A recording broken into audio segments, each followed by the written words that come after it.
at Italia 1990, you were a key player in the Ireland side. And I want to remind you of this. Cascarino battling with Butcher. Sheedy playing it in again. McMahon sitting in there deep, gives it away. Sheedy! 1-1. Oh, that was that equaliser. You mentioned it for Kevin Sheedy against England in the group stage of the Italia 90 World Cup. What was it like going into that game? What was Jack Charlton's message? I can't remember too much because we had a style of play that everybody bought into to make it as difficult as we could for the opposition. And as long as we stuck to our game plan, the message was quite simple. Make it as difficult as you can for England. We've got to get close to them. We've got to deny them. And Mick will talk about this in a moment. But, you know, Jack was very conscious of Gary Lineker's ability. He feared Gazza in many ways, but because he gave him his debut at Newcastle, but also Lineker's pace, and Mick came up against Lineker and he was lightning. And that was something we didn't have the quickest centre-halves, but hey, let's get to it straight away. Well, exactly, because Mick McCarthy was captaining Ireland at Italia 90, of course, and he joins us this morning. How are you, Mick? Mick? I'm great, thanks, Natalie. Kaz, how are you? Yeah, good. Come on, tell us about the instructions, because I can't remember them, but I can remember a lot of things happening with you and Lineker and the game. I mean, it was a horrible game, Mick, but, you know, go on. I can thank you first for telling everybody that I had a lack of pace. What a way to welcome you to the show, put you down. I should have been on here at 9 o'clock, but I was on my bike and I'm still on that as well. So I had a puncture, actually. Come on, Mick, tell us about it, because, you know, Lineker was like lightning. He scared every centre-half of that period around, and yet you and Kevin or David, whoever was playing, all done a great job of stopping him. Yeah, well, you know, we didn't, as they talk now about a high line and a high press. I mean, we used to go pressing up the pitch, all this Gegen press and high press and winning it high. Big Jack started that for me. There's no doubt of that. We had that song, didn't we? Put them under pressure. Yeah. And we said, go and win it back in their half. They'll try and play out, and we'll nick it off them and we'll score. Yeah. And that was the message right from the very start when we met at Leeds. When he first got his job, we had a training session at Ellen Road. And as you just said, he never changed. Never changed the way we were going to play. There might be a tactical change if there's somebody dropping deep. You know, he always used to say, he said to me about Peter Beardsley, to the defenders, he said, just run at him, make him change direction. Don't let him come at you. Once he gets running, you have a problem. I mean, whatever he said to me about Gary Lineker, it didn't really matter because I couldn't stop him anyway. It was always in behind you. He got the goal in 1990 between me and Chris Morris. And, he was a terrific player. Mick, I don't know how to word this, but the 1990 game, and I was with Stuart Pearson midweek, he mentioned that Gary Lineker also had a problem with his bowels during the game. Oh. Do you remember that, Mick?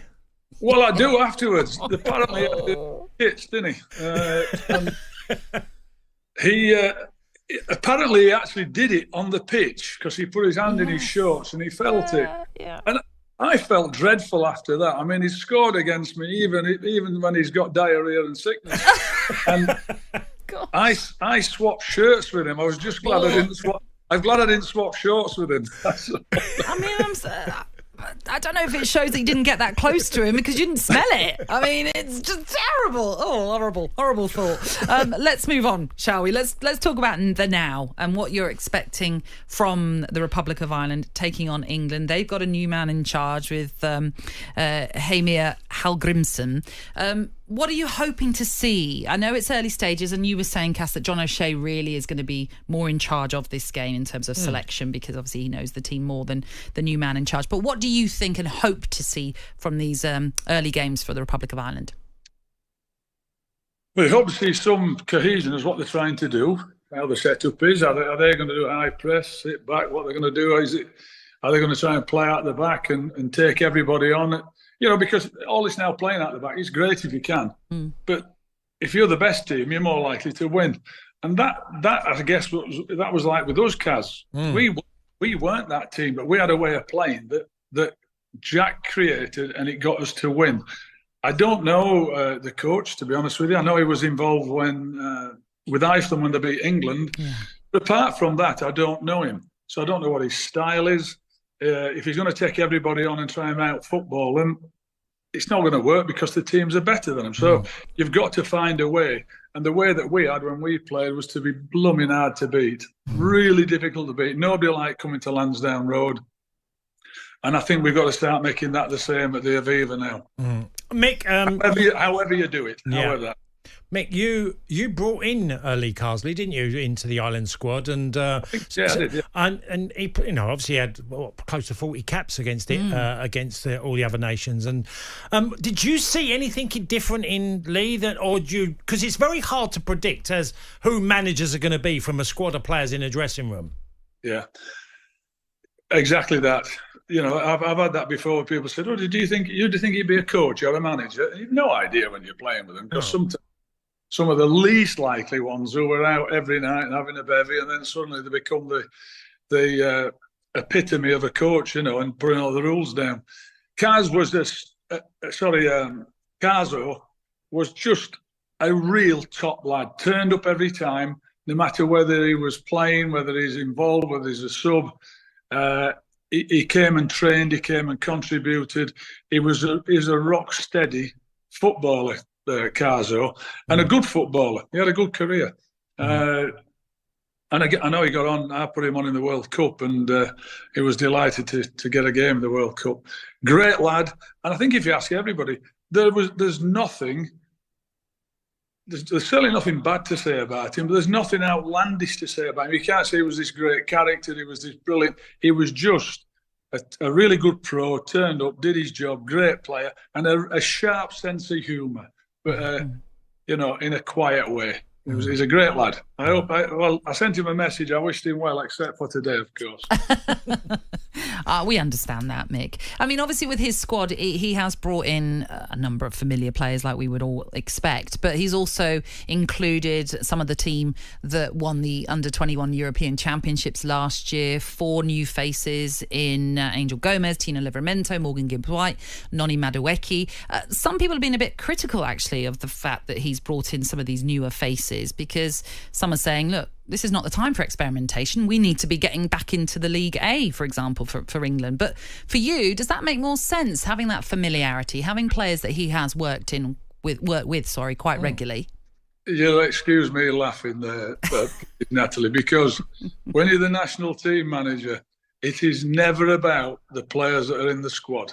It's always about the ones who are left out, no matter who it is. Yeah. Talking about the ones who are not there, not the ones who get in. They're great for those lads. And I went. Spain won the Euros this year with a guy who coached the under-18s and under-21s. That's right, yeah. And that's what Carzo's done. England not, sure enough of him and he's won the Euros with the under-19s. Just to give him the job and let him do it. He's proved himself as a coach, Carzo. And I love the fact that he's left some out and he's took charge, even if it's only for 2 or 3 games. He said, I'm having it, I'm going to do it my way, and fair play to him. I think I would say that was him. He's a good bloke, really good, solid bloke. And I'm delighted he's made his decisions.